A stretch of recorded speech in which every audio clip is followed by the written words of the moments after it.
What's going on, people? Welcome to Throw Down Your Questions, episode 246. I'm your host, Tony Polanco, and tonight I am joined by Emilio Lopez, What's up, people? How's it going? Chris Seeley, Hey, what's up, everyone? Carlos Romero, Yo, yo, yo. and Brian Manjoma. What's up? This motherfucker, wait, like, yo, he's gonna say some ill shit. All right, people, so as you can see, things have changed around here. Because we got tired of fucking Hangouts' bullshit, man. We're doing this on Discord, so I hope you guys don't find the changes too crazy, you know. And also forgive me for the slow intro, because now I got to like click on everybody individually. By the way, it's funny, when I introduced Chris, there's just this big fucking Discord logo. We got to get Bruno Gohan back, man. Yeah, we gotta get you back, man. You know. But yeah, like you guys notice we have a lot more real estate on the screen. You know, a lot more people in there, so it's good stuff. Yeah, keeps me busy though, because now I got to click on fucking everybody. Like it's not like Hangouts where it does it automatically, so it's all good. Well, I mean, I feel like you just kind of focus on whoever, like every so often move it around. But yeah, but I like men. Adam will be here later talking about SummerSlam, and as I predicted, Brett isn't here because he's probably confused. You know, these things happen. All right, man. Let's get to some questions.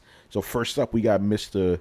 Johnny W. Uppercut. His only question of the week is, if you guys had the ability to design a theme park based on video games, which game would you choose as your attraction?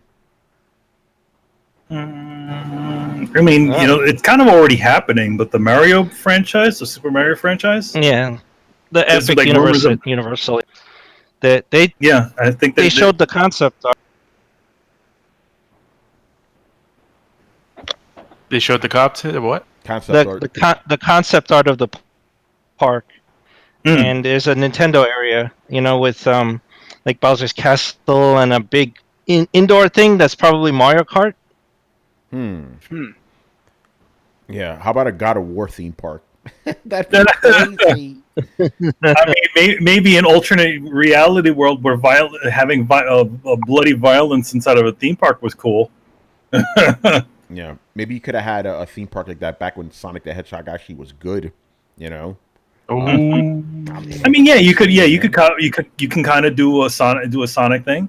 I feel like like theme parks work for sort of kid-friendly things. Like, there's not a lot of theme parks that are just devoted to more adult-ish sort of things, you know? Yeah. Yo, man, what about Banjo-Kazooie, man? Yeah, I mean, but I mean, to be honest, I feel like the franchise is, at least for younger people, is not at that point. So it would be kind of a little bit weird to kind of do that. I think if they were going to do it, it would have to be within the zeitgeist to do it. My stomach just hurt at an answer, but I don't want to say it. But I'm going to say it anyway. Fortnite. Oh shit! The thing is, I could see it working. The theme park looks like the world of the game. You know, you have the characters running. Yeah, around. and then you have a lot of the character. What are the skins walking around, right? Yeah, and you have like a guy in a suit and all that stuff. But then again, they're also walking around with guns. Well, they're kind of fake guns anyway. But maybe tone that down. Give them big Nerf guns. Yeah, exactly. Give them big Nerf guns. Yeah, if it was probably Nerf guns, and you probably could get away with doing Overwatch as well, like an idea of that, where you have the like costume characters walking around. And I think Fortnite, you could have a bunch of people dancing around doing those stupid memes, you know. Those stupid dances. I think one of the most popular ones would be Minecraft, because a whole world looking like blocky.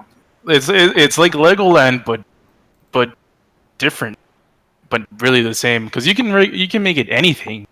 Like, there's really no sort of themes you have to like abide towards with Minecraft, because it's just really create your own world.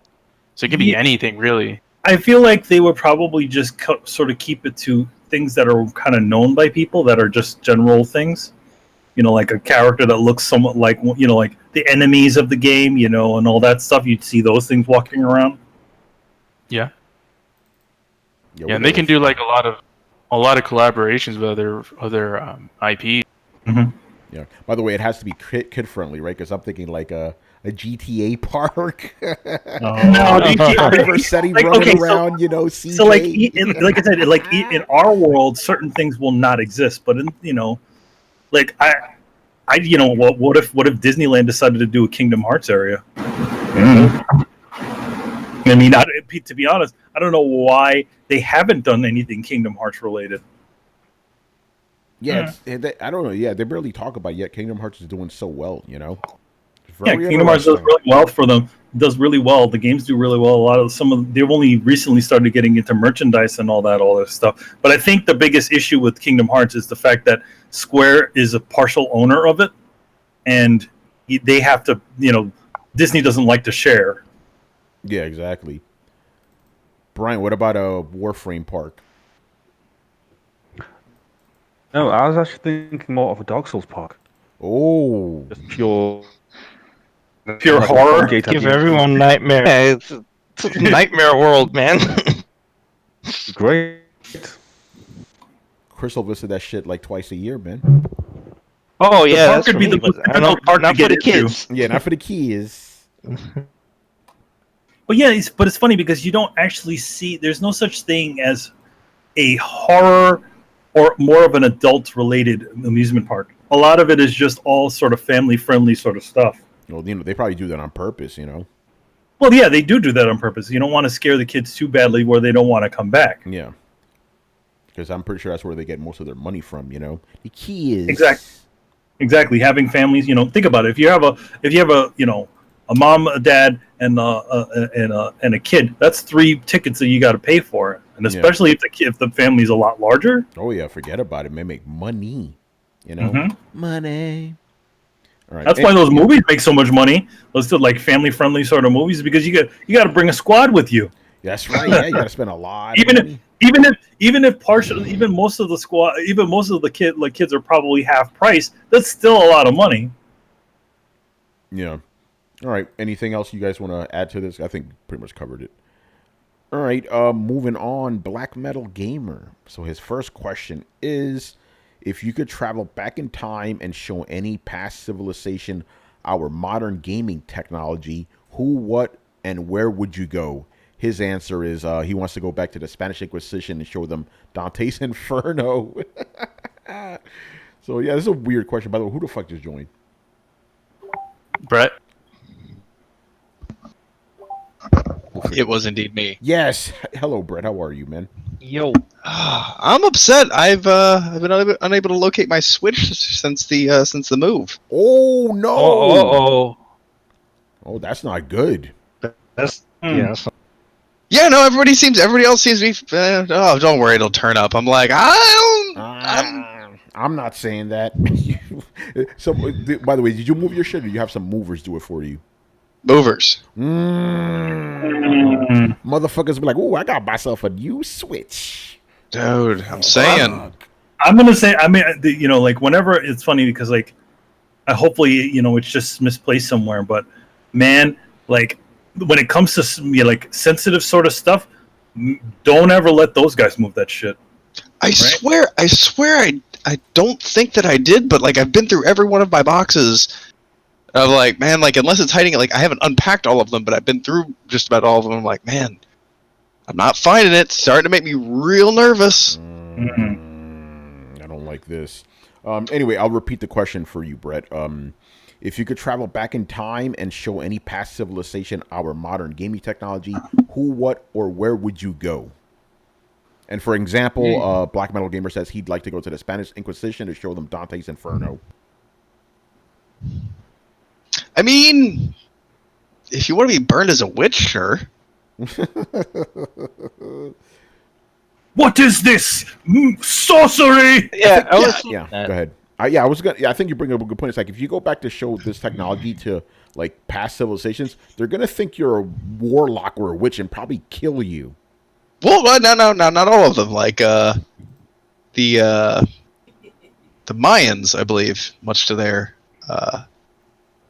success, viewed outside technologies as things to be worshipped, I believe, and that didn't work so well. I'm not saying it worked well. I'm just saying, Mayans, Aztecs, you might get more of like a "Are you a god?" kind of treatment. Pretty much anywhere medieval Europe is probably a bad idea. Yeah, I agree with that. Well, I mean, past the time travel part, powering it if we go into the past. Like I can't just plug in PS4 and be like, "Yo, guys, check this out. Let me go back to ancient Norway and be like, yo, I have this game God of War. Is this?" You guys turn this big wheel so I can play. Hey man, That's right. take your Switch, man. You only have 2.5 to 3 hours to present your. To be honest, Right? You're not gonna take Brett's Switch. Yeah. to be I'm sorry, honest, Brett. Maybe you already did.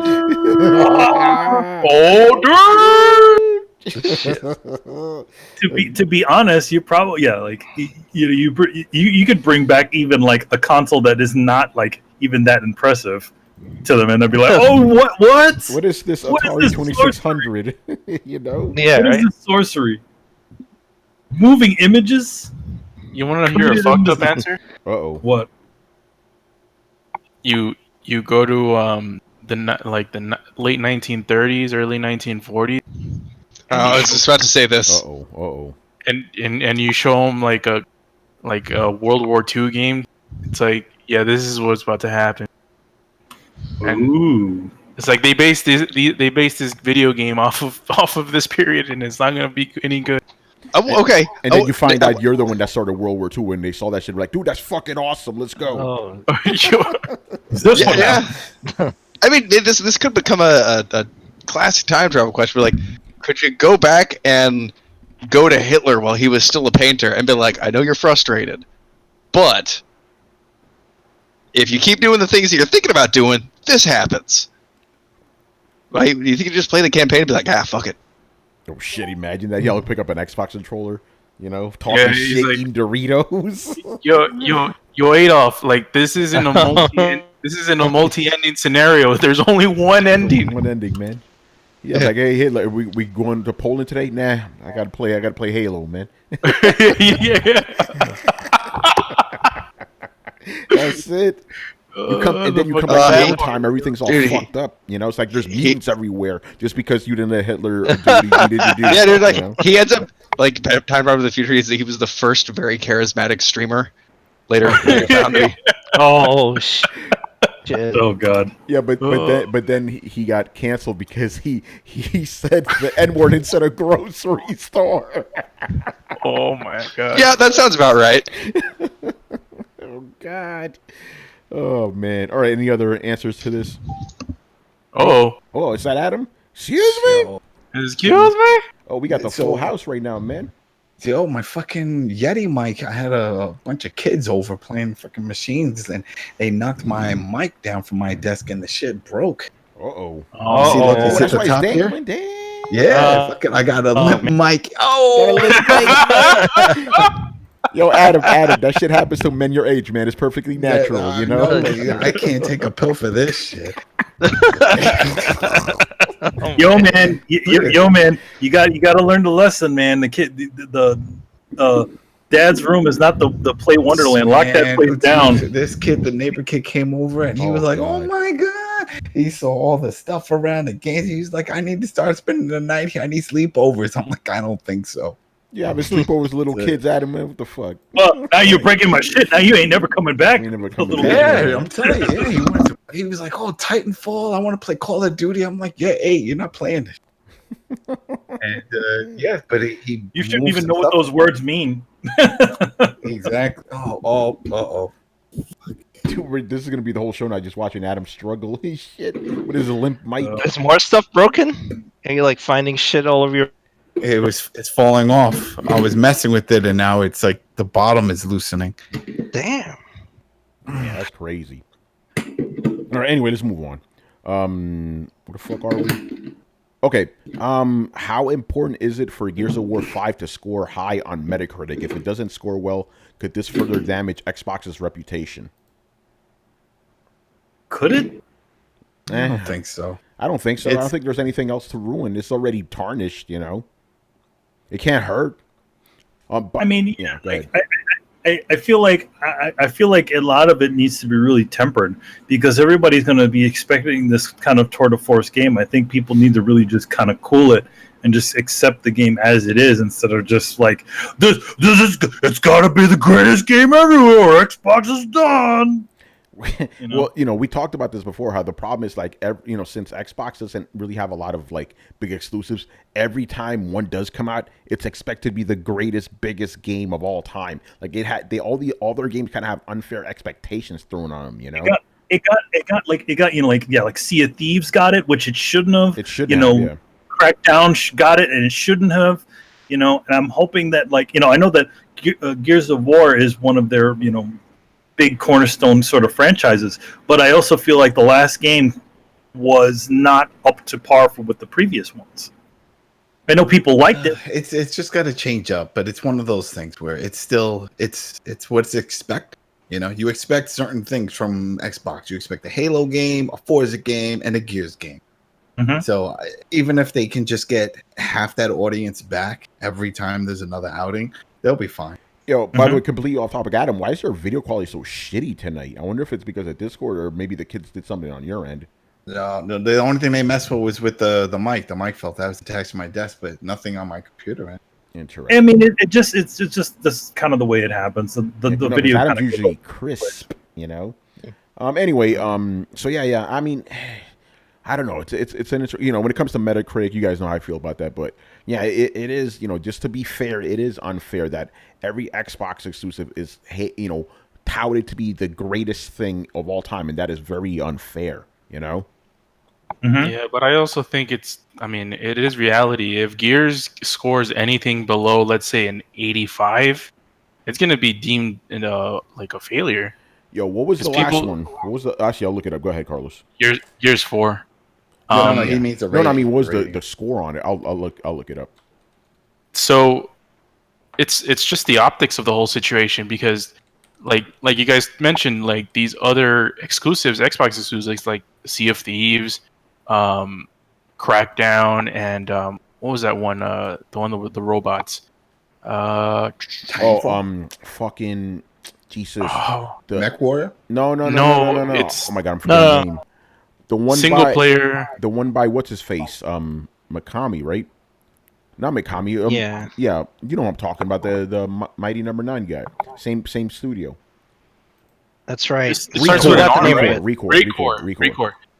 All these games got judged, and sort of people were just waiting with them with their arms crossed around their chest, and it's like, oh, these are like the last great big hope for Microsoft, and they were just mediocre games for the most part, and they kind of reflected that in the review scores. So you just got like mid 70s around that range. So people are thinking, okay, this is like not good.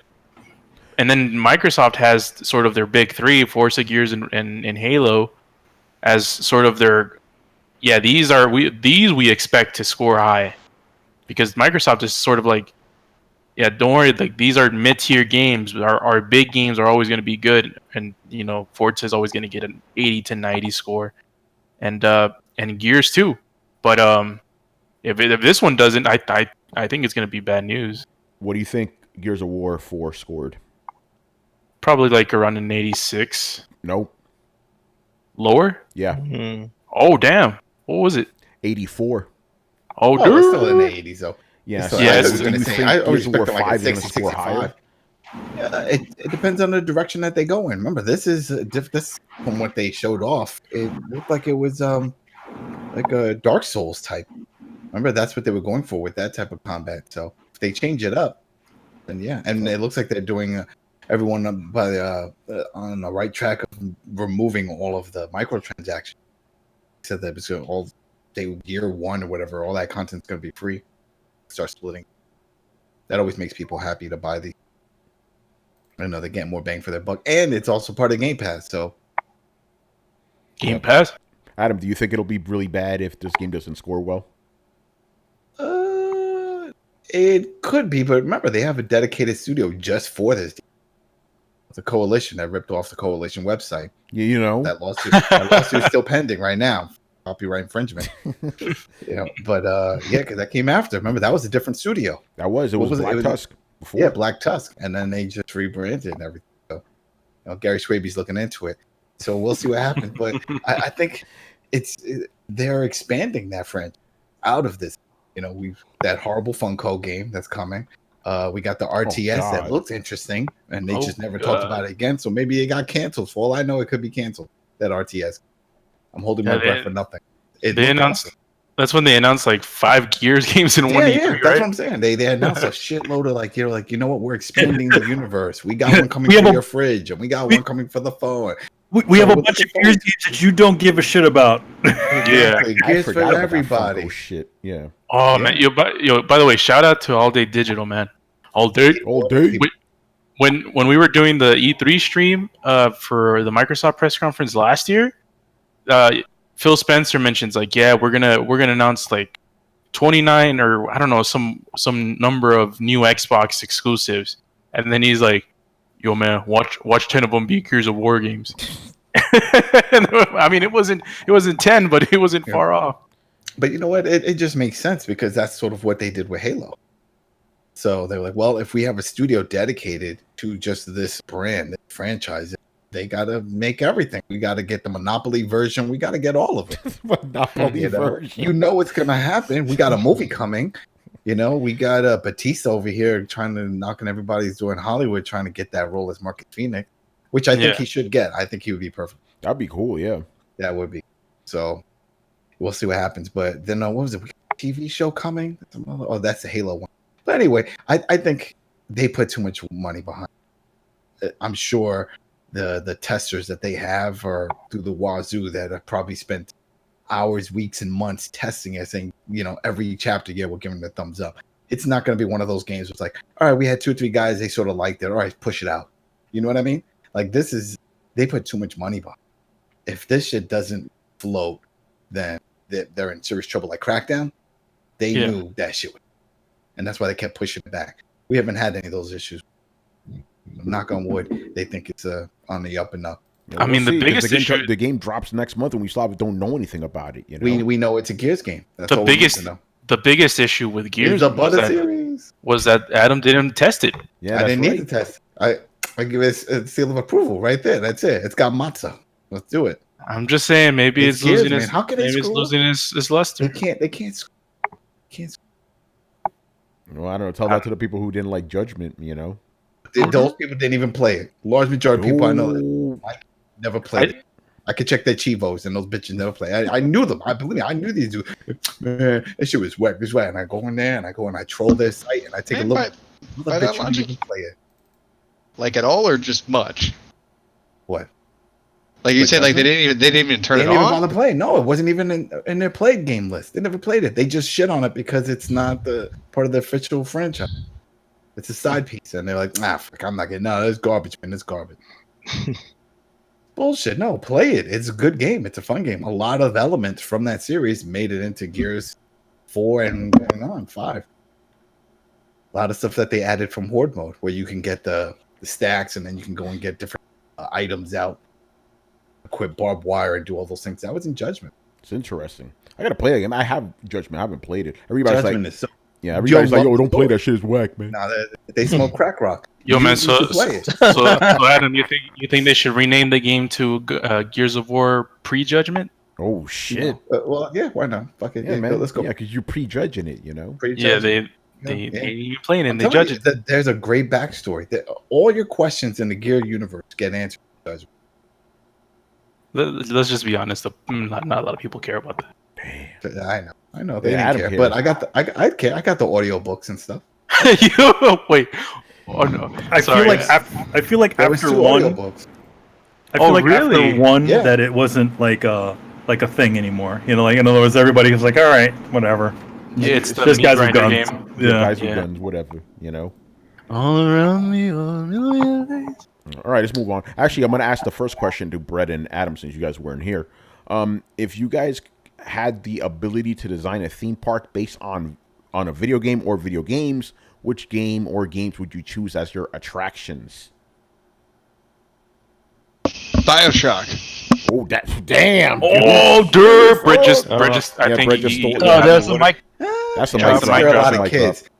That was good. I would go with Mario Kart, and everybody gets little carts and gets to like ride around and stuff. That'd be kind That's a good one too. Brett, which Best- one? It wouldn't be infinite, right? Oh God, no. of, when you get the hooks and just. You know, with all of its racism. Yeah, Oh, yeah. good old timey racism. Come to Colombia, and then it's like, oh no, don't go to Don't go Colombia. to Colombia. Go back. Throw stone. Yeah. Yeah, it's more Disney's department anyway. Oh my god, that's a perfect answer because that thing is already a theme park. You know. All right, knock that out the water. So let's move on here to Megaforce 123. So his first question is, why are there so many Japanese games with God as the final boss? Persona, Bayonetta, Xenogears, Final Fantasy Adventure, Silent Hill, Earthbound, Grandia, Breath of Fire, and more have you literally killed God? Is it some Japanese culture thing I don't understand? Gears of War did it too. I mean, God of War. Yeah, gods. Well, no, they talking about the in Christian those God. Yeah, he's in talking about those the- Japanese games, it's literally like a Christian god that you're killing. I think it's because of their I don't remember that in disconnection. Silent Hill. What Silent Which Hill one? did Did you get that far? A lot of people rage quit that game. No, I beat all of them. What? And Mhm. I don't remember that. All right, Silent Hill notwithstanding, yeah, I was going to say the same thing, man. It's like, it's not, to them, it's not really part of their culture. It's like, hey, it's just the god to use, Yeah, it's like it's like equivalent to us making a game where you kill a giant Buddha, which I'm sure there has been one, right? The thing is, I think it's because of their disconnection from it. They just see it as externally as this thing, like almost like a fairy tale that they don't that doesn't exist in their world, and that's why it's always there.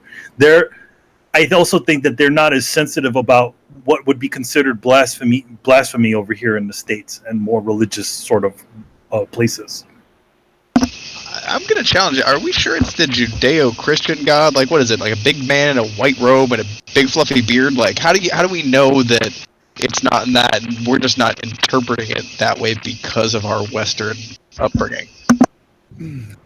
Because what were the games that he mentioned again? Persona, Bayonetta, Xenogears, Final Fantasy Adventure, Silent Hill, Earthbound, Grandia, Breath of Fire. Well, no, but Bayonetta, you definitely fucking kill God. Yeah, I've never played any of those. that game. yeah. well, like I know what a lot of them. I can't say for certain which ones, but here's my opinion on it. First of all, it is a cultural difference, but it's not that they're portraying the Christian God Yahweh as the antagonist. What they're doing is they're portraying a creator deity as the antagonist, which is a whole separate thing. That's their hidden thing. I don't think it's a they hidden don't thing. officially call it God, but I mean, come on, what are you doing in Bayonetta? You're killing angels. And you collect their halos. Yeah. Yeah. They're purposely using the iconography, They're purposely using the iconography, and the idea in Bayonetta is that angels are, angels and God and all this stuff were a lot different than everybody thought, and that's the way they sort of get away with it. It's like, oh, okay. It's like, oh, God isn't exactly what you thought he was. But that's not how Earthbound is. How does Earthbound work? Earthbound's like a Gaia. It's a creator god, and like I think it's the big difference is the big G little G thing. Like we think through a Western point of view that any god that creates firmament is the Judeo-Christian god, and in Japanese and like Shinto religion, like a god is just the ultimate version of a being. That's why in animes you hear him scream like, "I have become a god!" Like, you don't have to be omnipotent and all-powerful and all of these things to technically become a god. You just have to be like the apex entity, head and shoulders above other ones, or a perfect being is considered a god, or something of power so much more so than the thing that you're fighting, or that you're lording over. Like, that's considered a god. So And a lot of these, at least in my opinion, like it's not even the one true God. Like you're coming to the echelon, the head of the universe, and that is going to be the creator controller of that universe. And I think it's small g, not big G. I think that's the big difference. There are a few games like Diablo, Bayonetta that really, I mean, the Japanese do absolutely love the Christian story because they think it's super interesting. But yeah, because it's sort of like foreign. It's like a that's how I see it. Like, it's a foreign idea for them because it's cool to them. It's like, yeah, that's cool. I'll use that. You know, the same way we use like foreign stuff in our works. They're doing the same thing. Like, hey, that was pretty cool. I'll use that. Yeah, they're sort of when they do that. Yeah, doing a robe with beard. Fuck that. Throw it in the game. You know. Yeah, but that's what I'm saying. But when they do that, they don't choose God as their iconography. They choose heaven. They choose hell. They choose angels. They choose demons. And even in those things, a lot of times you don't see the idea of God even expressed. And that's because I'm sure they're probably also walking a little bit of the line because of the perceived cultural ideal of it. You know what I mean? Like, in other words, Dante's Inferno. Dante's Inferno is also not a Japanese game. Not a Japanese game. And you're also not fighting God in that game. Yeah, you're not. You're fighting Satan in that game. You're fighting Satan in that game with his big floppy dick. Satan is. Here's the funny thing. You'll find that Satan is obviously in more games than any other entity that any sort of godlike entity. Because Satan is cool. That's why he is what he's considered the ultimate evil. Yeah. Next to John Travolta. Yeah. Yeah. Shit. I mean, like for example, Sephiroth. He's the one-winged angel. I wonder where they got that from. Yeah, no, they definitely use that stuff on purpose, you know. Wrestling. But it is interesting, Brett, because a lot of people do just flat out think like, oh yeah, that's God, you know. So you just attribute that to like just us seeing it through Christian or Western eyes. Is that how you? Yeah, because I had this argument with people all the time. In the sense of like just even debating philosophy or something like that, like so blah blah blah, like let's could gods exist? They'll be like, well, no, God can't exist because God has to be infallible. You're assuming the Judeo-Christian God.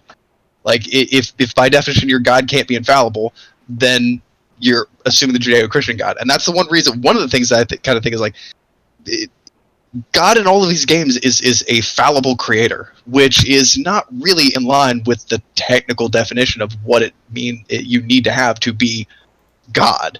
Are you a god? Through Western points of view. Do you remember that? Yeah. There's the difference between God and a god, and one of the best ways I can summarize it is like in Shintoism, a kitsune or a multi-tailed fox is a spiritual being, right? It has the ability to create, it has the ability to destroy, all of these things that we would naturally call ethereal or supernatural. And when they get to Nine Tails, they achieve supernatural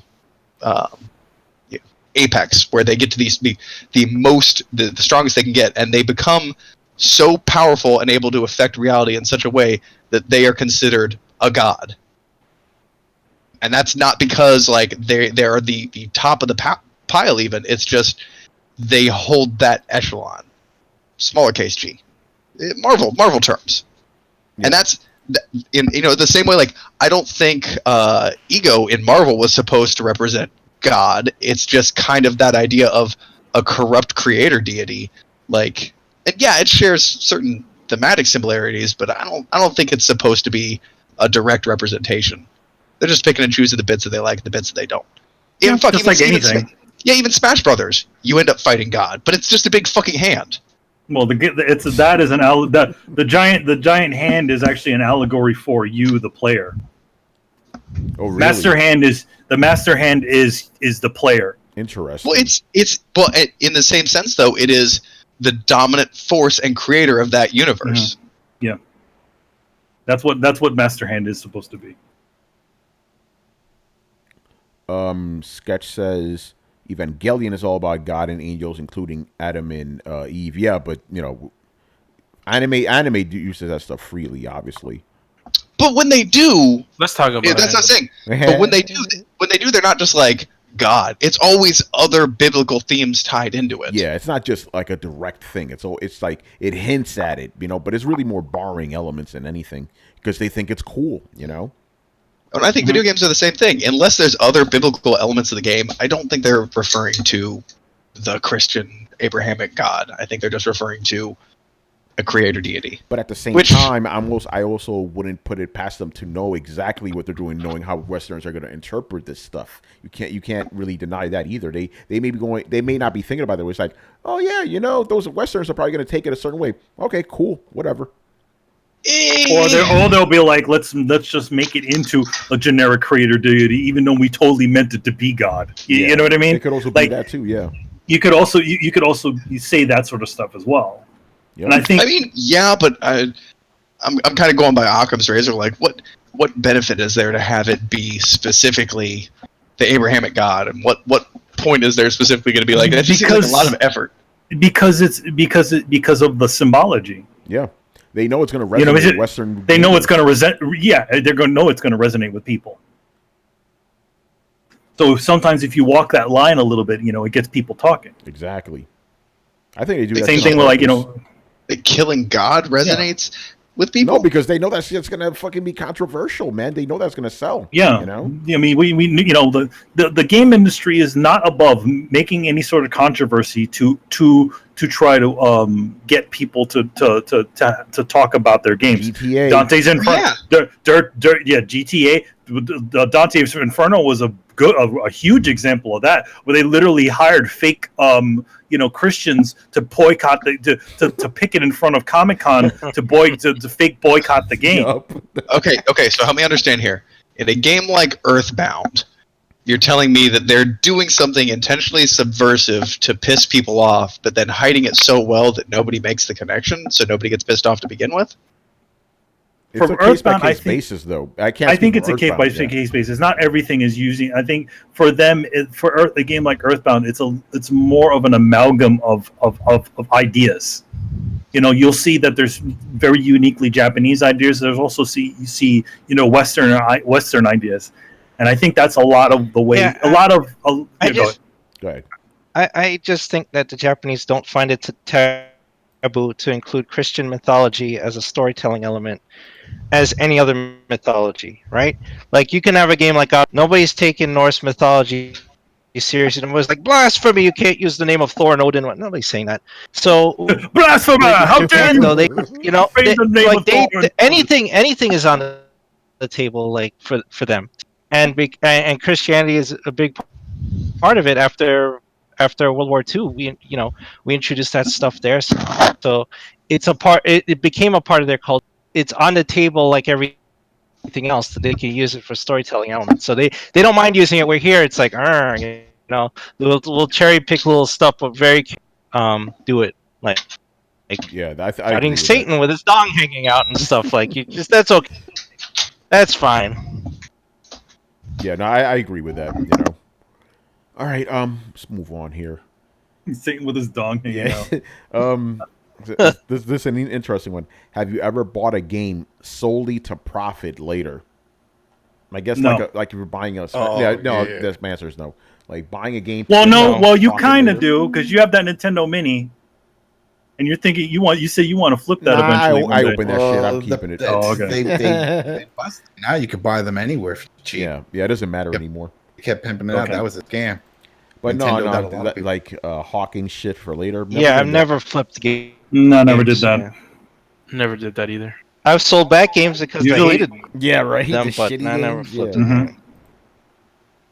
I'm gonna guess our And answer is no. I've sold games when me and Adam were younger, we sold off a lot of our games just to kind of get new things. Yeah, like that for sure. Not like when you're like, I'm gonna buy this comic book and in 20 years I'm gonna sell it and send my kid through college. Like nothing like that, No. All right, so that's a no from everybody. Brett, you too? No. I mean, the best I've gotten is that I've, especially back in the day, I would buy a game specifically on day, so that I could sell it back after I beat it for the highest possible price. And you kind of try and link that with deals that you got, or maybe back in the day you could exploit some GameStop deals, or at a certain point, like Amazon pre-order deal. There was a point where I was getting an Amazon or a video game for like $48 by pre-ordering it off Amazon. I could turn around and sell it like a week later for $30. So I could pretty much just churn through new titles for about $12 a month, which Not bad. I did the math and was cheaper than Redboxing them. So My buddy Jamal used to do that with GameStop because they had it where if you returned the game within the first month, you got $35 for it.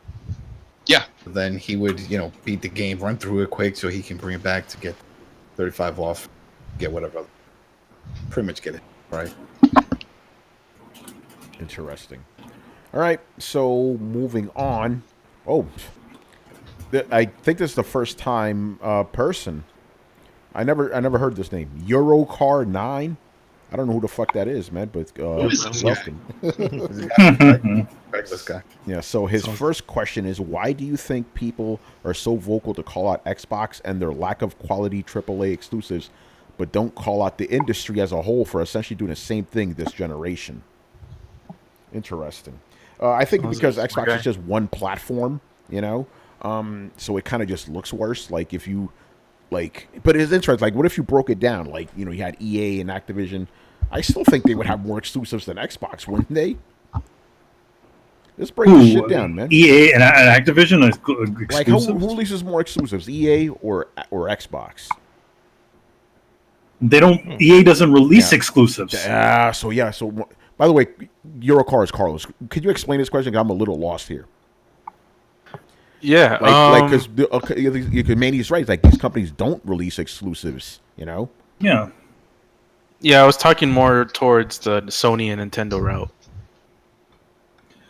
I'm not trying to make a one-on-one comparison with sort of Nintendo AAA exclusive games and Sony AAA exclusive games to Xbox, but I'm just saying in general, there has been a lack of sort of like just amount of AAA exclusive games for each of the platforms. There's not that, like, compared to last gen, this gen is really, really like, I mean, this year, can anybody name me a AAA exclusive that's come out that's pretty good? As of yet, no. Shit, this year? I mean, as of yet, all of it has all just been third-party stuff. What about that Days Gone? A lot of people seem Days to like Gone that was, one. it was AAA, but it was all right, even though it is doing very, very well, despite what the critics are saying. Selling like hot. Yeah, but he's talking about quality specifically here, Like those super highly rated AAA exclusive games. Like, I don't think we've had one this year. And wasn't with God of War? God of War was last year. God of War was last year. And so was Spider-Man. That was last year too. Yeah, that was last. Yeah, it's like a 2-1-2 punch last year. Yeah, last year was crazy. But I still say Sony and Nintendo each have more big exclusives than Microsoft does. Oh yeah, Xbox. So that's why they're not getting called out. Yeah. So I'm just saying, like, there's been a lot of gaps. Like last year, we had 2 games. Like, we had God of War and what's it called? Spider-Man. And Spider-Man. Well, I don't know if we had any for Microsoft, and I don't know if we had any for Nintendo. What did Nintendo do last year? Super Smash Brothers, maybe? Yeah, Smash Brothers. They released a bunch of shit last year, didn't they? Oh yeah, they did that Toad game. Yeah. But AAA? That's AAA to them. That's a AAA Nintendo game. Yeah. Can't get anywhere else, and they consider that. That is a AAA Nintendo game. Nintendo released a bunch of shit, and then they released a Pokemon game recently. That's AAA for them. No, let's go Eevee and that's not AAA, man. The one they're going to release again compared to Nintendo standards. I agree with you in the grand scale of things. It is not a AAA game, but it is for Nintendo. That's a big marquee game for them. Maybe for Nintendo, but not for Nintendo fans, because I don't even think most Nintendo fans think that was a AAA exclusive. That was just like a hold me down until fucking Sword and Shield comes out. Okay, I think I think I made a mistake because I thought that was Sword and Shield I was talking about. I don't know these fucking games. I thought Sword and Shield already came out. No, that comes out this year. No. It is funny that a lot of Switch, AAA exclusives are Wii U ports. Because nobody were playing them on there, so. So now they're hot. Now they're marquee titles, which is hilarious. Yeah, like you can re-release Captain Toad and all those games that nobody was paying attention to, and then it's a totally new experience for people. Pretty much. Mario Kart 8. Kart 8, still Splatoon. selling like hotcakes. Yeah, man. As if it was a new game. Every MPD we see that shit in there. So that's why why see it there during the Wii U days.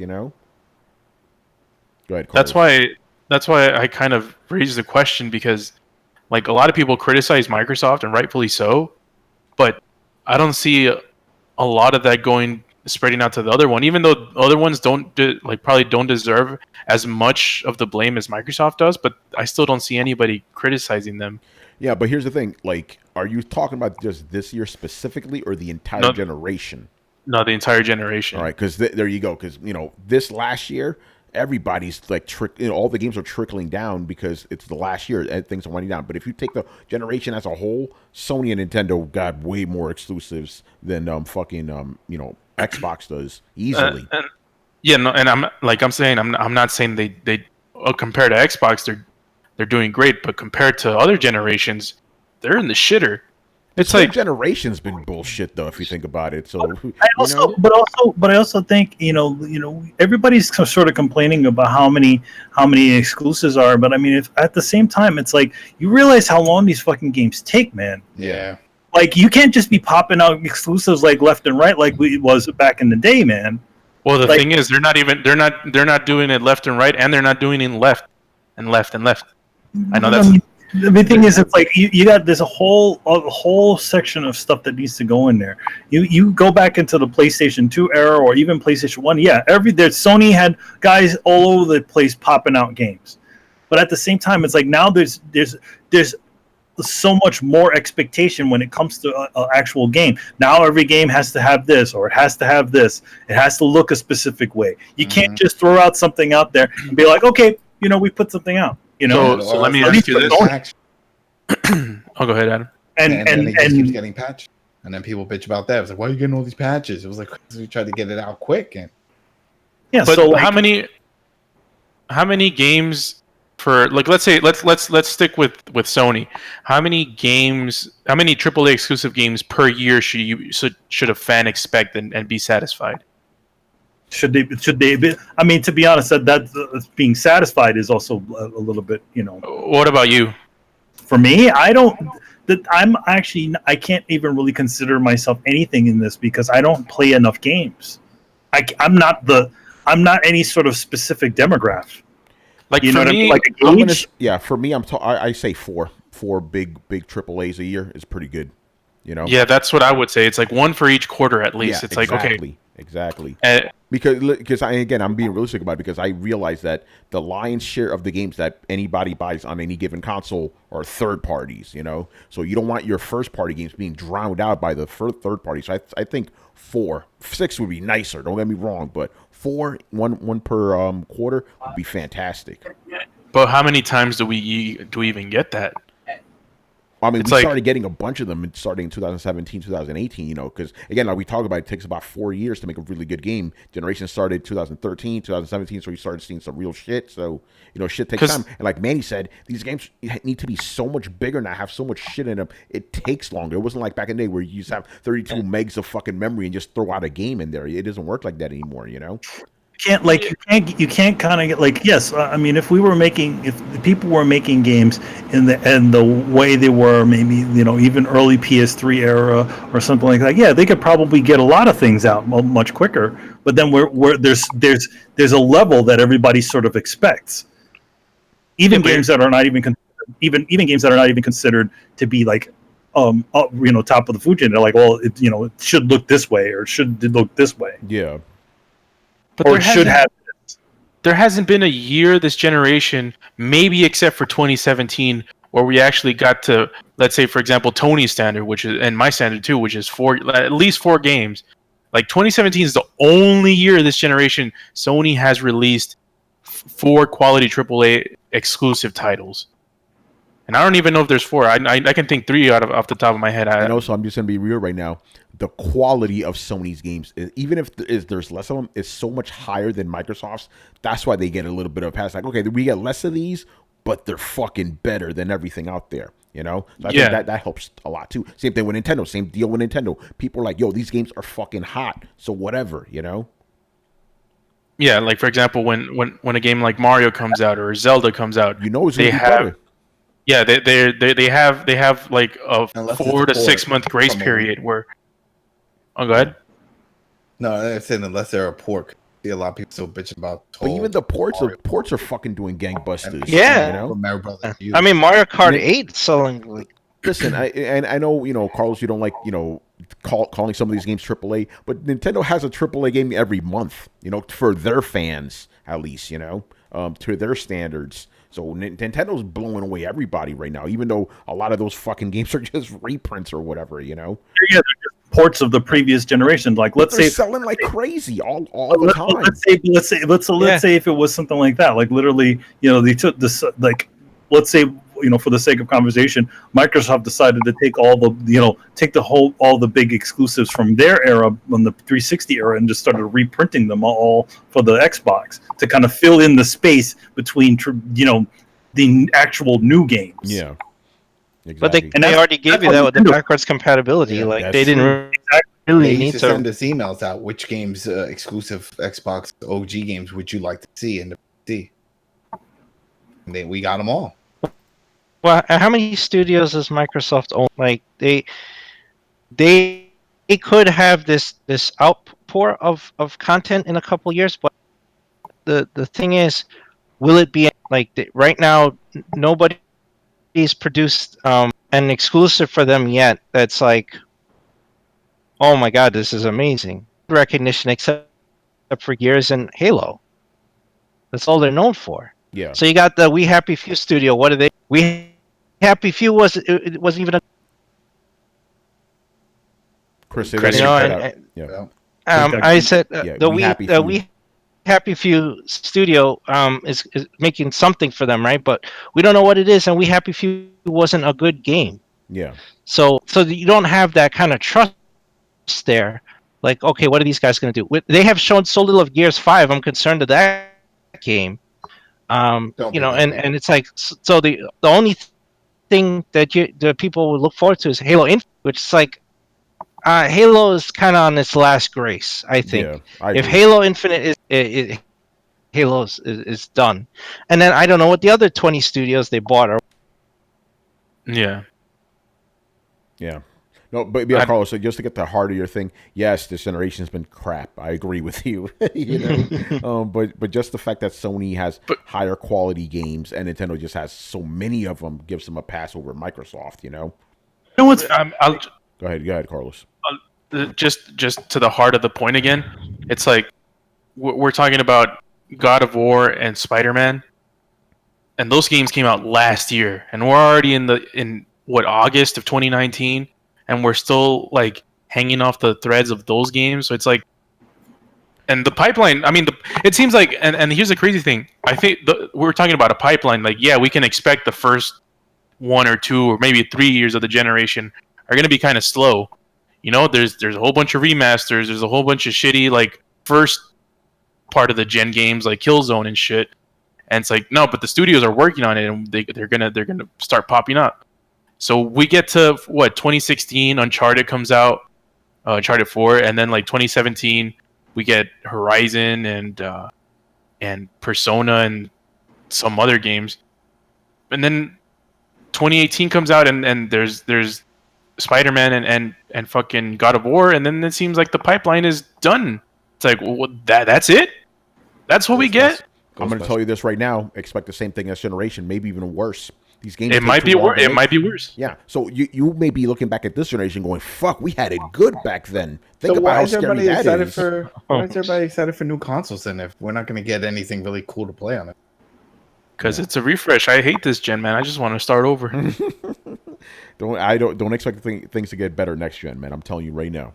It might not. Because I don't think so. I don't hate this generation at all, because I've gotten to play the games that I've gotten to play. The ones that I don't buy every game, but I at least played the ones that I did until I finished them. I mean, granted, I'm not all the damn time.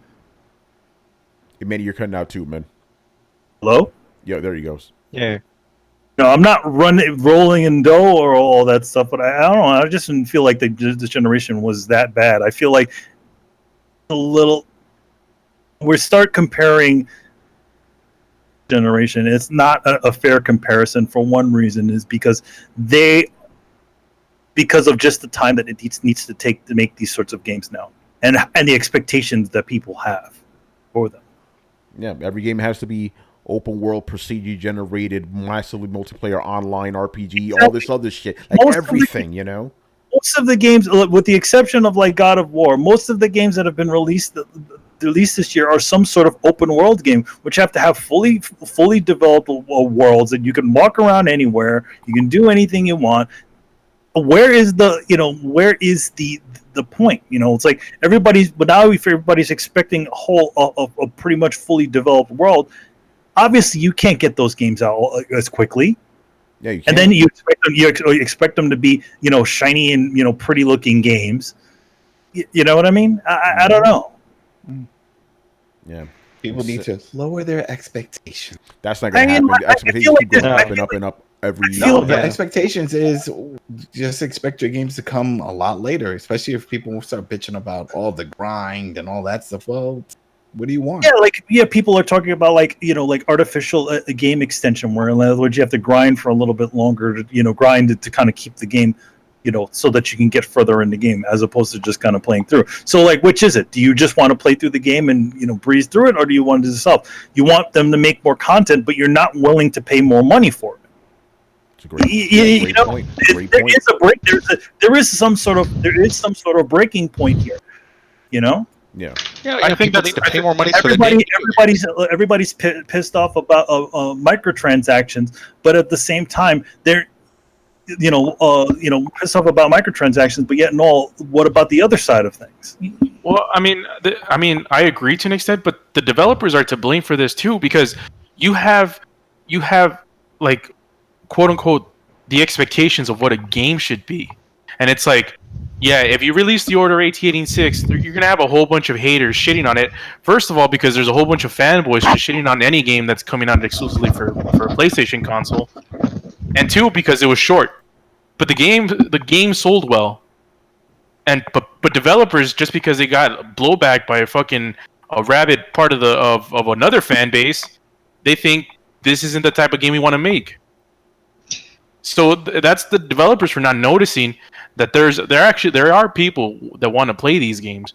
They're just looking at the fucking Twitter feeds and thinking that everyone hates it, which is not the case. Honestly, doesn't it land on both of us though? Like, yeah, it is definitely both. It is definitely both. It is. Like, I have to say this: Destiny cost how much money to make? Literally $500 million. $500 million. Yeah. Now, was there $500 million in that game? I'll go ahead and answer that for you. No, there wasn't.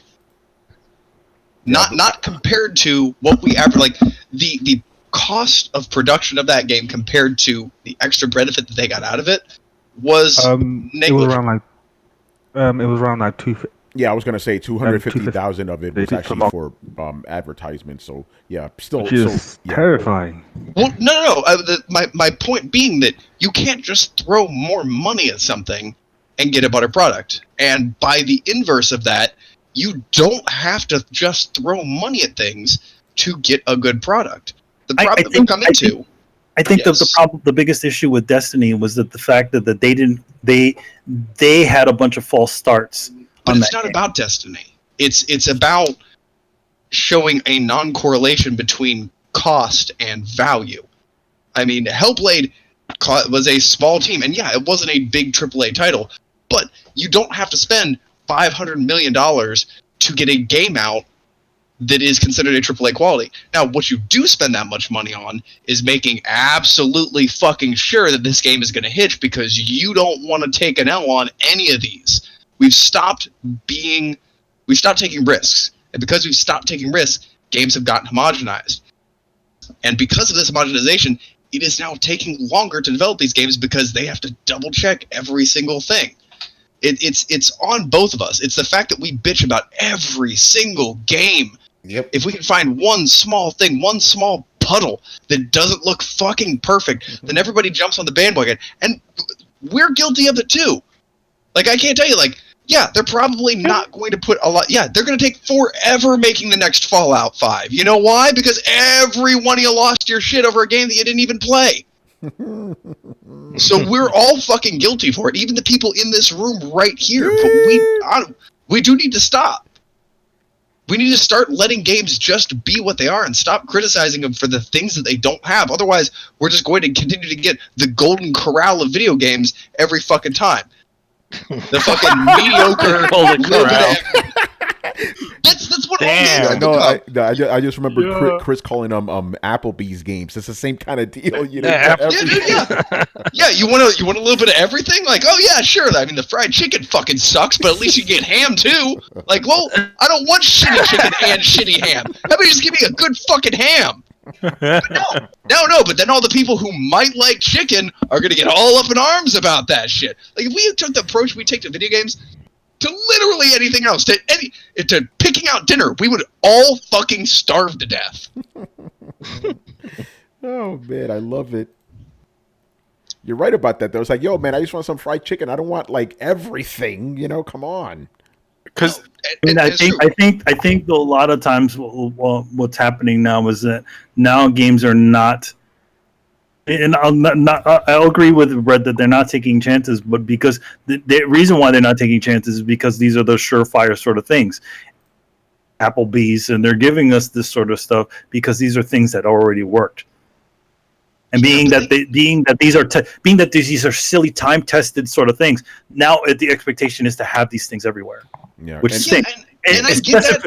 Like if you look at how wide the action adventure genre is, where it has RPG elements, it has platforming, it has shooting, it's open world, it has every single thing that you could possibly want from every single type of genre of game, as opposed to specifically shooting for one specific thing. yeah, and yeah, that is a problem. Like- you know. But okay, we used to have a solution. Valve came up with a fucking amazing solution. Let people work on small games. Let people work on, the mods for your fucking games. Let them rise to the top, make a name for themselves. Let them pitch you games. Source your community for ideas, and then raise those best ideas and the most qualified people up. That's how we got some of our best games. Fuck, that's how Portal was made. But we don't do that anymore. We don't actually fucking video game companies are so obsessed with not even letting this shit out until they don't want people modding it until 2 years after. Like, let people get their hands on it. This is supposed to be an involved community. We're not a passive community. We're an active community with different levels of involvement, including hacking and jailbreaking. Like, I get that you're scared of DRM or of piracy. I get it, but the data shows that piracy doesn't adversely affect the sales of media. In fact, it actually increases it. So they're going so far out of their way to shoot themselves in the foot that they're killing a community that they could draw from, a community they could crowdsource from, a community that they could know whether or not a game is going to work because a smaller, more compact version of that game has already been floated and play tested.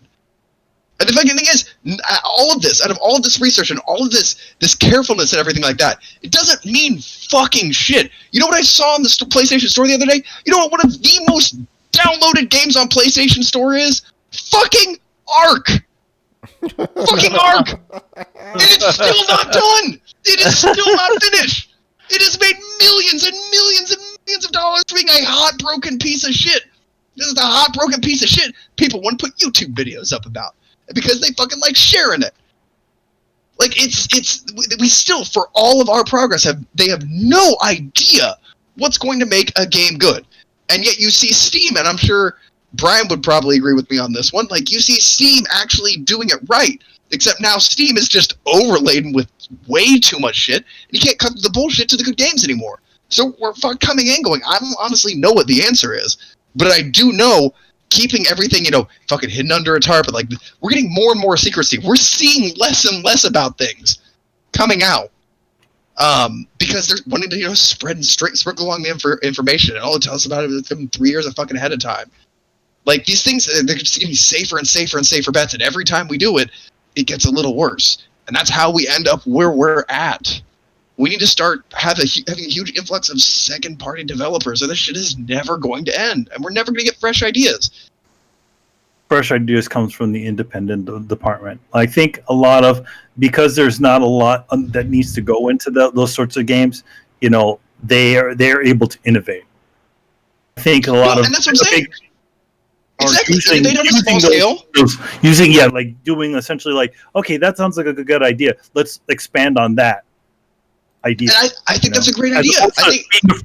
As opposed to probably a while ago, it would have probably been the other way around, where there was not so much money being thrown into a game where they could kind of go crazy and do whatever the hell they wanted. No, and I agree. Like, absolutely. That's why we have, like, architectural plans. There's, like, yes, float an idea on a small scale to see if it works. That's why we have focus testing. I remember back when I was a kid, I used to get stopped at the fucking mall. They'd be like, hey, kid, you want to make $5? They'd sit you in a room, and they're like, here's a new popsicle. Try a new popsicle. What do you think? I think this tastes like shit. And they give you $5, you walk away. That's They're what like, you I do. think this place tastes like shit. And they're like, yes, success. Yeah, exactly. I guarantee you, they didn't make 10 million of those fucking popsicles before they sat it down and had some Chicagoland kids try them to tell them whether or not they were crap. Like, you do things in small batches. I mean, like, Manny, if you make a graphic novel, right, are you going to immediately order 1 million copies printed? No, Probably not. You're gonna do a light load to to test the market and see if it's in there, and then if it does do good, you do a little bit more, and then you do a little bit more. But that's the problem with big corporations right now is they don't test products, they don't test ideas. They do a bunch of research which is completely skewed and biased based on whatever they want to do. And then they put a product to market before even knowing if it's good. Like this is not only in entertainment. This is in any type of production. Look at how many quote unquote franchises failed to launch because of this bullshit. Like, where's the Dark Universe? You know, where's the they made that Power Rangers movie. They said it was gonna be a 6-film franchise. Yeah, not gonna happen, right? You know, but nothing said. Ghostbusters 2016 was quote unquote the infinite franchise. They said they could make movie after movie based on that. Not gonna happen. Like this is a pervasive problem with business people now versus the past. Like what you're talking about with focus groups and stuff. They used to test stuff. Now they don't. They think they're the smartest guys in the room, and that they will dictate based on market research what we want. And then when we don't buy it, then there's all cognitive dissonance and anger that goes back out. You know, like, the fans are stupid. No, you're stupid. You should have asked us. I also think that part of it is that a lot of people, the surefire. They always feel like the surefire thing is to do something that everybody, somebody knew, that we knew. So it's like, okay, rather than make a new kind of ghost hunting sort of movie, right? Or something like that sort of idea, they just say, okay, let's just go with nostalgia because nostalgia sells. Or people heard of this. It's why we get like 20. We get a bunch of Marvel sequels movies. to a bunch of sequels to a bunch of video games, right? Why there's still Call of Duty games to this day because the franchise is a known franchise. But I mean, okay. In fairness, though, I do. Whether you liked it. Brett, you're cutting out, bro. I said I have to say this in fairness. Whether you liked it or you hated it, Sea of Thieves was a huge kind of innovation in terms of the direction that games are going. They were really trying to do something. So, well I give that credit because they tried to do something different. That's more companies should do that. And the thing with like a big network game like Sea of Thieves and stuff, you can course correct while you work on the game. It's like, people are playing this mode and not this mode, so let's put more emphasis on that and whatnot. And it can kind of evolve. But if you just put out like something like Destiny, and it's like, oh, this is what people want, like looter shooter with Halo theming on it and all this stuff. You don't look at the market and see what's real. I'm sold. What people really want. So yeah, I feel like I have to come to Microsoft's backing on this one because, like, even like some. Brett, you're cutting out again, man.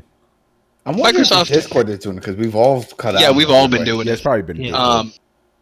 I have to say, like, even with like Sunset Overdrive, like Microsoft has tried to do some pretty innovative stuff. Now, granted, it hasn't worked very well and it hasn't launched very well, but in comparison to Sony, like, let's be honest, every Sony exclusive game is a carbon copy of the one that came before it. Really? Spider-Man's like God of War? Spider-Man is very much like Horizon in terms of overall structure. I mean, like, if you I map couldn't their swing around in fucking genomes, Horizon. You know? yeah. Through New York City, you know? Other than the placement and the locomotion, what was different? Well, because it's open world, so every open world. How is Horizon different?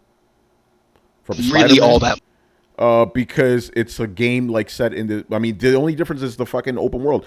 They got dinosaurs that have like super melee combat with like different types of weapons and stuff. Spider-Man, you're swinging around the city and stuff. No, not Spider. And I understand.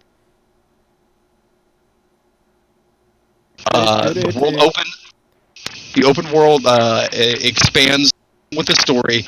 You have several checkpoint missions. You have challenge missions. Like, the structure of the game, the way that the bones of it are the same. But you Flesh can is say that different. about like 99% of games released now. You Yeah, know? but I can't say that about Sunset Overdrive. I can't say that about Yeah, you can. It's the same. You could basically like, hey, it's an open world game. You go from mission to mission. You complete them. You move on. You know, if you could really break games down like that, you know, everything's gonna look the same. You know. Sunset Overdrive's just like Infamous. Yeah, you could say that, and it's just like Spider-Man, and it's just like any other open world game. Like if you could break down everything to its constituent parts, everything's the same. So it's a little unfair to say that. You know, it's like we're gonna break down to, hey, in this game you press buttons to do things just like every other game out there. Every fighter's the same. You that's know? not fair. Okay, you're. But that's how I'm hearing what you're saying. I'm like, okay, so He's you're generalizing. That's what it sounds like. I You're hurt my really feelings. breaking it down, so I'm gonna break it down even further. You know. Okay, so tell me how Sea of Thieves is like Horizon. Okay, okay. It's a big open world game where you go from checkpoint to checkpoint doing things. There ain't no checkpoints. All right, okay, you go from place to place doing things. Like you see what you see. Okay, so it's a game where you go places and do stuff? Yeah, I'm using your own logic against you, bro. That's how kind of silly it is. I'm like, you can't just like break it down like Dude, that. I just watched JP go from playing Days Gone to playing Horizon. Other than the settings, the games are damn near identical. There's a few couple things like, yeah, But you there's can a say that swarm for mode. most open world games, dude. You know, that's my point. And by the way, I'm agreeing with you that a lot of games are fucking generic as hell now. I'm not disagreeing with you. I'm just saying, you know, like these games, like There are games that are out. No Man's Sky was different. Yeah. Sea of Thieves was different. and nobody liked those games. No, You know? and I know, but that's what I'm saying. Microsoft takes a swing every once in a while. I have not known Sony to go off of the tried and true. This is proven and what works. Oh yeah, I'm not disagreeing with at that. all. So Sony has So- a very specific type of game they give you. They're I completely very agree with that. conservative. Yeah. And so that's all I was saying was that while we're talking shit on the subject of Microsoft not having the exclusives that other games do, I do want to bring up that when they do come out with exclusives, a lot of times they're at least trying to make things fresh or new or do something kind of different. Yeah, I'm not saying that the new Fable was a good idea. It was a terrible fucking idea, but at least it was different. Yeah, but I would always say just because something's different doesn't make it good either. You know that's always No. the problem. But that's one thing that like you really see between them. Like I would like to see Sony take more. I really would. Yeah, They're it would be nice. as much as I love Sony games, they're after a while you can't just go from Sony exclusive to Sony exclusive to Sony exclusive and not feel like you're rinsing and repeating after a little while. But the thing is, I would agree with that, but I feel that way about most games in general now. You know what I'm saying? They're all the same That's now. just because you think just because something has an open makes it the same, and that's But you think that too? You just said it. You know? So, no. I think yeah. there are several different ways to approach open worlds. I think Breath of the Wild was an awesomely refreshing take on open world that didn't just throw out checkpoints to you, actually required you to pay attention to your surroundings, pay attention to the landscape. I've played a ton of open world games that aren't that way. Yeah. All right, that's fair. Yeah, I guess I do break things down more than you do then, because I'm like, okay, open world game. There's missions. They're kind of the same, you know. And Fallout's an open world game. It's nothing like Horizon. which one? Fallout? Well, that's an online open world. Yeah, that's a little bit of a different beast, right? No, Fallout 4. Fallout 4. Yeah, Skyrim. yeah, you're right. Skyrim. Hey, it's but pretty. that's just- It's pretty funny. you could make those comparisons between the two. You're in this open world game. There's a story. You go to missions and you complete them. You know. You're holding a gun, first person shooter. You go from this point to this point. You talk to people. You get dialogue. You go to this Yeah, place. but it's how you do those things that are important. That's the part that you guys seem to be missing. Like, do I just go to the next town in a string of towns to meet the average camp head that needs me to run several different missions that are all basically fetch quest missions? That's completely different than building my own settlement or climbing a mountain because I saw it off in the distance. Like, there's different Minecraft ways does to that. engage players. Minecraft does, and it's another open world game that takes a different approach. That's the whole point of its success. It didn't get there on its fucking graphics. It got there because it did something different. Yeah. Minecraft. I see Minecraft what didn't you're do saying. something different. Minecraft's a mod of another game. What? Oh, What is game? it? What game? Yeah, Minecraft's. I forgot what game it was. Hey, but they- listen, don't be throwing out misinformation on Throwdown, man. I don't do that, man. Facts, spit out the facts. The facts, bro. I don't know about that one. Were you saying Yeah. Notch stole that idea from something else? You know? Notch. It was open source, and Notch did a spin off of that, and he did Minecraft, and that shit blew up. Even then, like it had been seen in the mainstream. It was a new idea by the time it hit mainstream, and it hooked. Even if that's the case, that's my point is that fresh ideas have a place among the audience. It's just they're not really bet on by the game companies. Brett, I'll be 100 with you. Uh-oh. I don't. Breath of the Wild didn't do anything new. Bullshit. I'm sorry. Breath of the Wild. Breath of the Wild. I mean, Breath of the Wild. Throwdown. Tell me specifically what Breath of the Wild did new.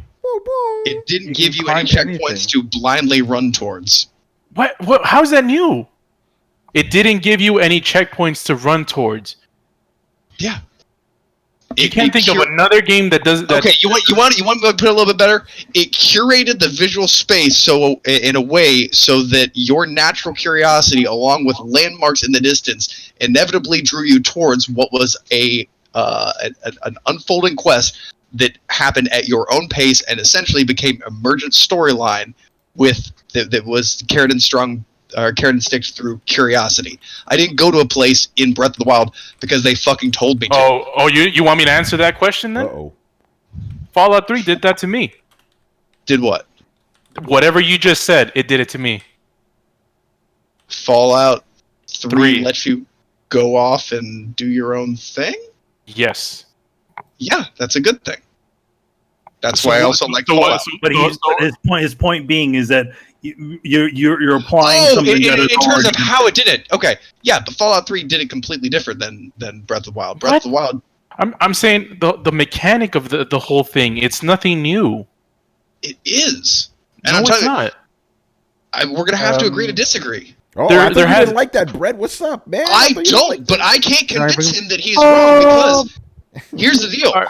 environmental. the conversation we had last on the In- previous episode of the show. I mean, Go ahead, I can bro. finish my point if you Yeah, guys no, want. please, please. Uh, go ahead. um, I want to hear this. Environmental design is something that is highly overlooked. Putting a fucking icon on a minimap and giving me nothing but a monotonous trudge to get there in an effort to lengthen the game is not the same as making the basic landscape interesting in a way that makes me naturally want to deviate from my main quest to satisfy my curiosity of, ooh, what's over here? That ooh piece of candy is a great way to build emergent gameplay. There's a reason. Can I name Yeah. a game that does that? Sure. World of Warcraft. What? Yeah. You can, no, you you're can- wrong.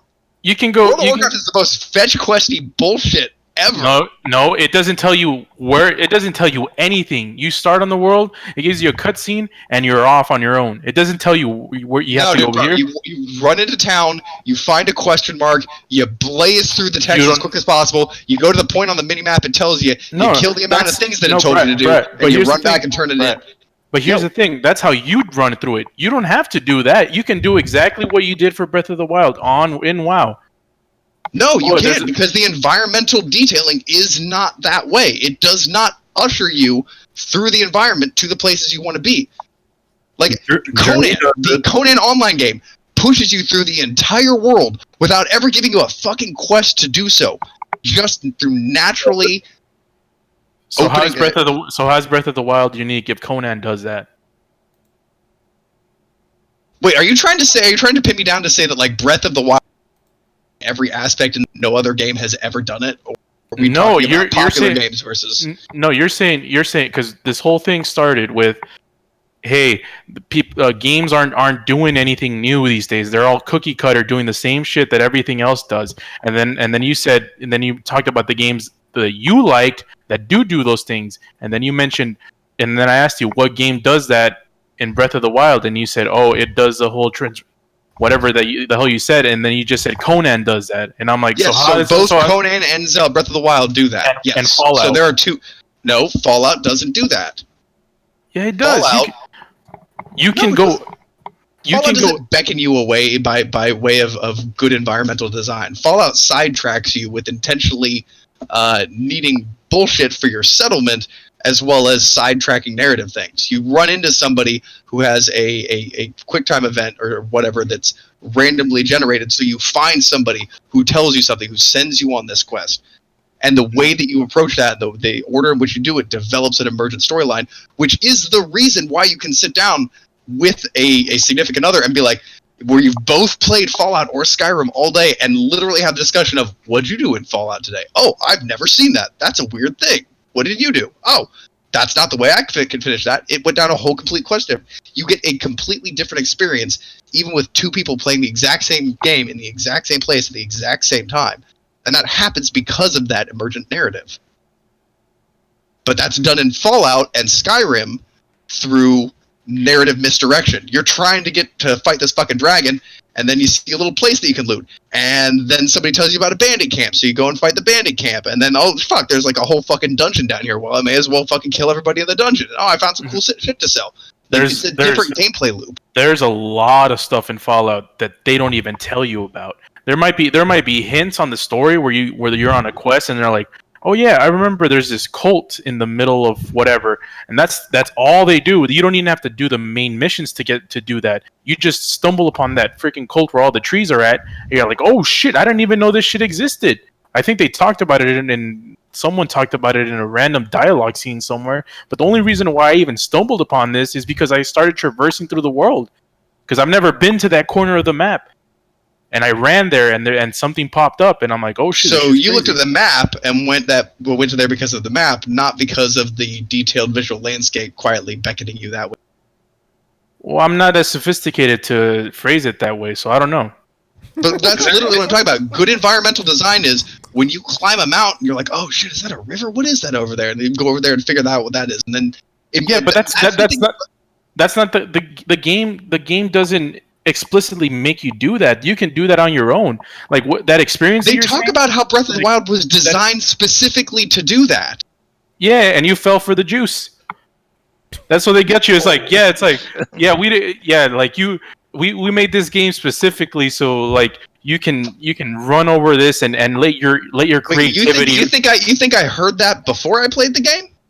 No, I'm saying that they just said, oh yeah, this game is designed in a way where it does these things, and you're like, oh yeah, that's what happened to me. So they must they just throw those fancy words so people can be like, but I see it, and that's where the agree to disagree. Like, if you don't see the talent inherent in somebody's design, I can't make you.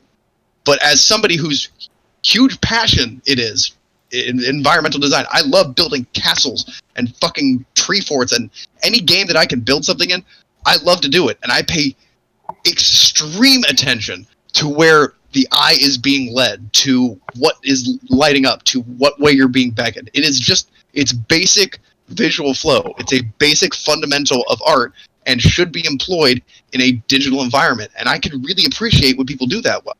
If you can't tell the difference between Breath of the Wild and Fallout in terms of environmental design, that's like saying, like, bro, if I can't explain the difference to you between Mozart and the Spice Girl, there ain't no way we can talk about this. If you can't tell that one has more talent in it than the other, then that's, Well, the Spice Girls are pretty talented, so I don't know what you're saying.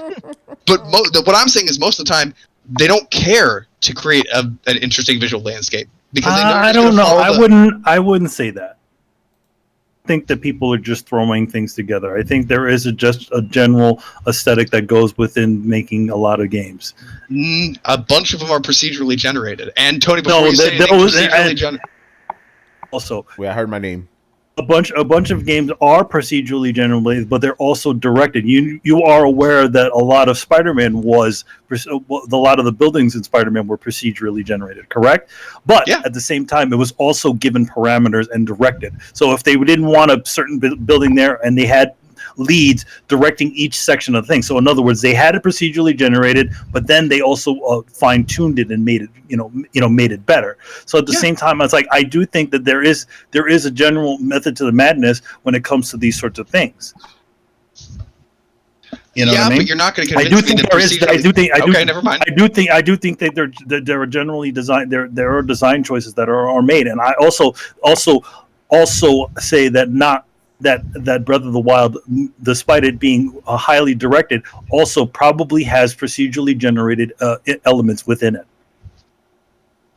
Yeah, it's not a black and gray thing, but like a lot of games just do a mass amount of procedural generation. But you look at a game like Horizon Zero Dawn, you say okay, the game does not beckon you.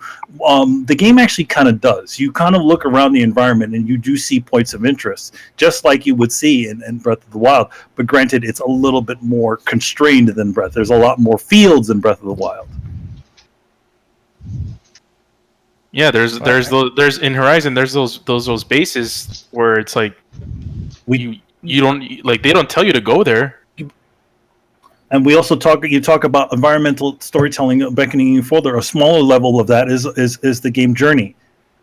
Well, it always behind, always ahead of you is that mountain that's beckoning you forward. But there are also points of interest within the environment. Yes, it's not as big and wide as Breath of the Wild, but it's still using environmental storytelling to get you to go and explore in the areas that you're in. Yeah, I agree, but I don't think that that's how a majority of Sony's first-party games are built. I just don't. But that a huge chunk of Spider-Man was procedurally generated. Yeah, it was directed. Yeah, I'm not saying that they didn't go back and fix that after that, but it's not the same as when you're trying to intentionally go out with the idea to bring you to this next point. I think that checkpoints on a map are just an icing that covers a really crappy cake of they want you to go here, and they don't know how to direct you there other than saying, we put an icon on your mini-map, go to that place. But also, there's a better way to do it. But also, at the same time, in real life, how do you direct somebody? How do you know where to go in real life without actually knowing to go there? You know what I mean? We did it for years. And look at Morrowind. I mean, if you want to, okay, let's put it down this way. Morrowind, Elder Scrolls 3. We were just talking about this last night about how much we miss the idea that it used to tell you where to go. It used to say, if you follow the path up to the left and you bear right at the rocky side of the mountain, you'll come to a cave about 300 yards down. Look for but in that game is still implicitly telling you how to get there. But yeah, obviously in Morrowind they won't do one of those things where they pop a little icon in the distance to tell you to go there. Yeah, and we've done I personally hated it when World of Warcraft did that because in my opinion, and this is just my opinion. Again, I cannot affirm that strongly enough. I felt like that partially ruined the gameplay loop because now I found myself just being lazy. I'm gonna pick up all the quests and then look at my minimap and see where all the quests converge, and then just kind of go do that bit first, and then try and find an efficient way to run through a sweep of all the quests to get as much experience as possible. It completely broke any narrative in terms of or in favor of efficiency, and I feel like a lot of games have followed suit. They don't even bother telling you, oh, you need to go here or you need to. They don't even bother with the explanation anymore. Nobody even if you didn't want to use the icons in the minimap, they don't give you enough information to find it otherwise. So, Brett, yes. So I guess my point still stands that this Breath of the Wild doesn't do anything new. It just does something that doesn't rarely gets used. If you're going by the definition that new is only literally the first time something is done, then yes, well, suppose so. because you're talking about tropes.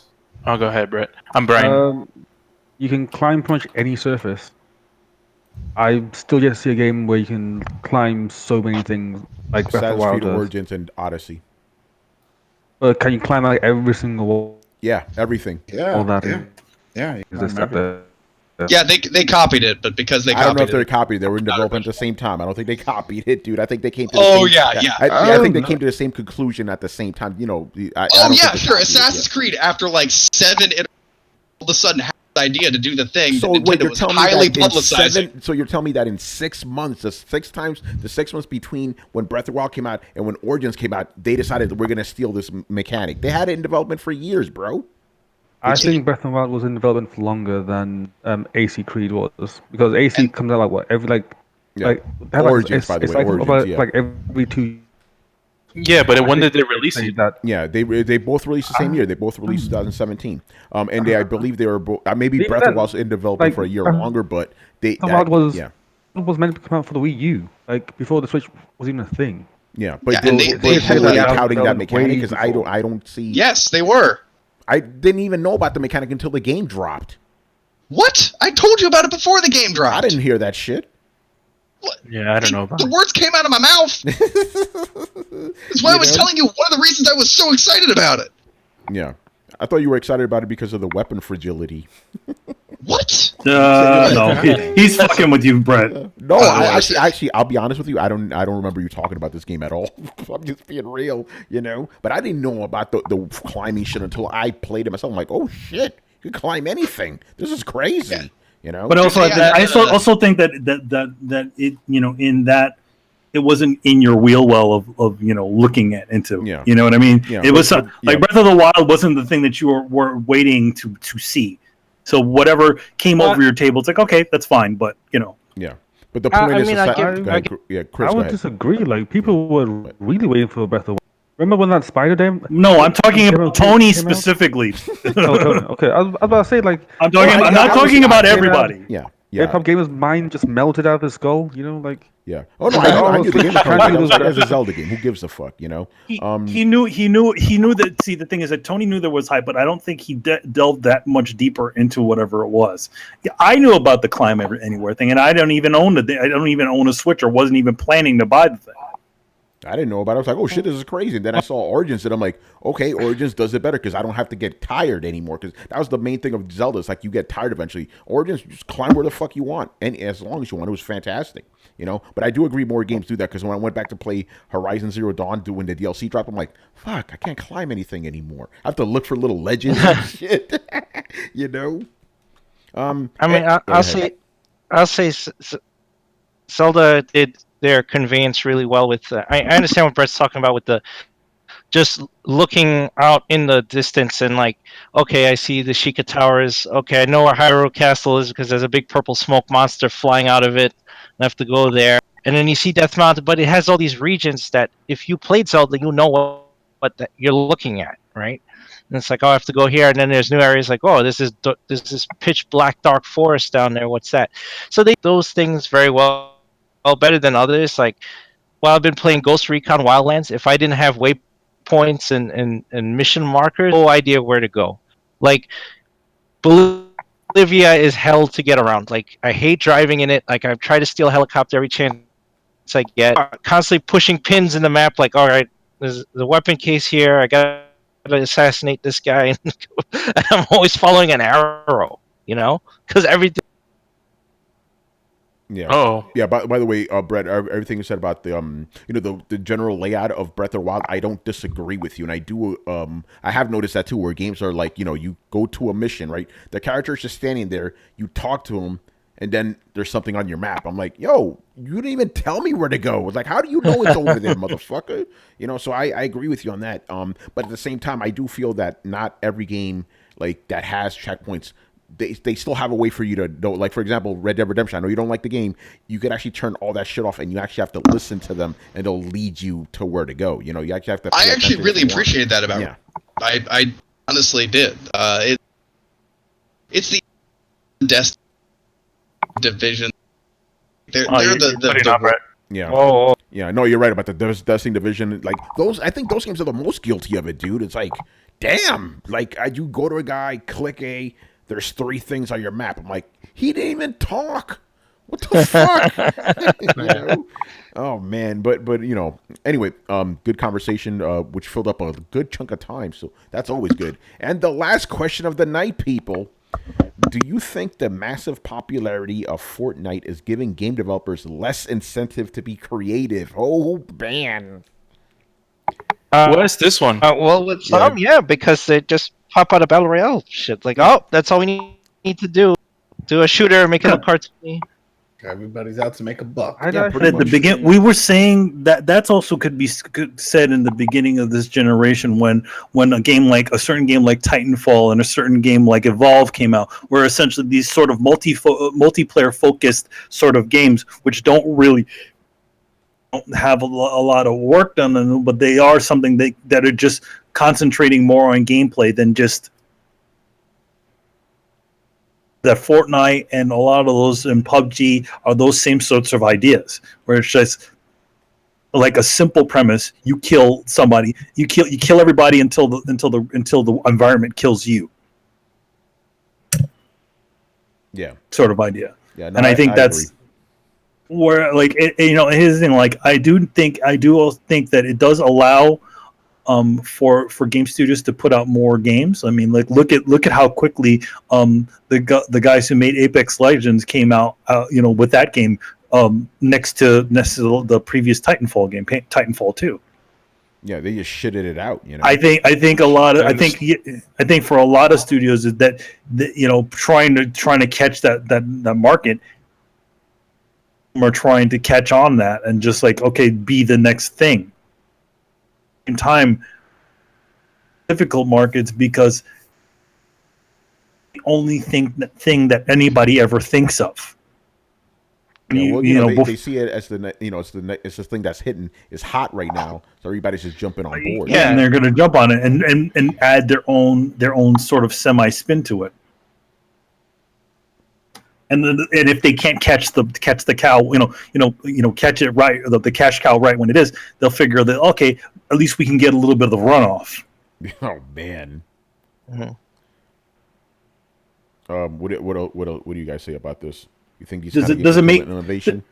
No, I don't think it's killing innovation, but I do think that people, studios do think twice about doing it because of how easy it is to kind of sort of do.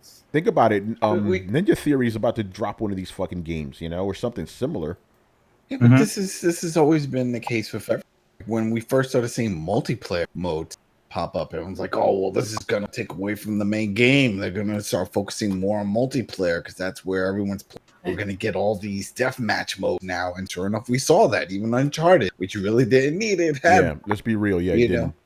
It Well, I didn't mean, need it. And everybody felt the need to. A lot of companies felt the need to throw a half-baked Multiplayer, online Yeah, last multiplayer gen mode. also- huge for that. These That tacked was on it, multiplayer exactly. games. Yeah. So now we got Yeah. the battle royale. Now we're hearing horrible rumors that there is a battle royale mode in the work Modern Warfare. They said there wasn't one coming. So Well, I mean, does- isn't Black Ops 4 all battle royale? but that's why people are flipping out, because here it is. You've got one for Black Ops 4 that's already out. Supposedly, did you see the last report? It made $800 million. Yeah, so they're shit. never gonna stop. They're $800 never gonna stop. million in just content. Yeah. Exactly. But if that's still making money, and then in just a few months we have another, if that has, you're splitting that audience, and then next year you have another one, which they already confirmed that will have a battle royale, because God. that is now skipping over the same studio. So now that one will be another block. It's so crazy. So it's like, what are you doing? I thought the whole point was have one big battle royale, then you'll have Modern Warfare, and then if people want to keep playing a battle royale, they'll do all that for the other one, which is still some money. But it doesn't. Who knows? We'll see. It's right now. It's just a rumor information that says, but it's so crazy. It's all about making the money. Like we said, for when it was just single player, multiplayer was a hot one. They had every game had to have a multiplayer mode. Okay, that sort of fizzled out. Now everybody wants to play a battle royale. Seeing that and everything, help Tetris, all of them have one. You know, so it's just going in that direction, and then soon after this has faded out, there'll be something else that we don't know about. Just the way it is. Yeah, no, you're right about that. It'll be some other thing that's going to hit the wave. Right now, it's all about the battle royales. You know, Remember for mobile phones with the whole thing using your phone to go catch a Pokemon. Then they did Pokemon a Go. Pokemon Ghostbuster Go. one. Yeah, they did the Ghostbuster one, and they did a few other ones, and there's another new one that everyone's crazy over. that Yeah. shit fizzled out fast. It's AR games. They Yeah, just AR went on the games, AR right. bandwagon. Yeah, and that's it. And then they jumped on it. Yeah, I think like with big again with big studios with EA and Activision, they don't want to take chances. They're like, Fortnite's hot. How do we incorporate battle royale? How do we do that? So you get Apex Legends. Mhm. You'll get Black Ops 4. You'll get another mode in Modern Warfare, and then a Call of Duty after that. They'll just keep doing it until it dries up. Like, you Yeah, run it well, into the just like- ground. The same thing with like, Just like the movie industry with like- any of their sorts of things. It's Yeah, like they they're run it always into the gonna jump ground. in. yeah. So I mean, laziness. I don't think it's. I think there's some people that are just looking to jump in on the cash cow. But once it's already given all of its milk, it'll probably people just move on. They'll put it on the back Yeah, burner and then they'll bring it out like- again in a few years. Is anybody playing Be like, Guitar hey. Hero? Yeah, right. And they tried to bring that back. They ran that shit into the ground. Rock Band and Guitar Hero were hot. Isn't the other one still around though? No, The other guitar The game? services are still around. No, the guitars, the Rock Band is still around. The servers are still up. People still. Yeah, but The other one, Rocksmith, isn't that one still Rocksmith around? is the one that That's teaches you. that Yeah. teach- That's Yeah, a real one. That's not a joke.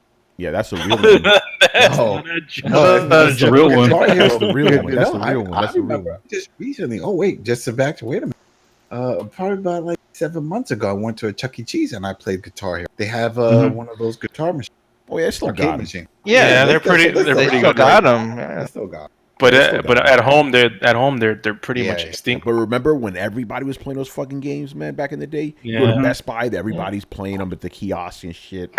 That People shit showing died off and before- shit. Bars. Yeah. I remember going to bars. Bars had them in the back. They had that, and then they had a Wii next to it for bowling. Oh shit. Yeah, I'm like, shit, I'm at a bar, and people were just in the back Wii bowling, playing Guitar Hero in the other corner. It's interesting. Very interesting. Yeah, great question. Whoever asked that. Yeah, yeah, we were still on Eurocar, but that was like 50 minutes ago.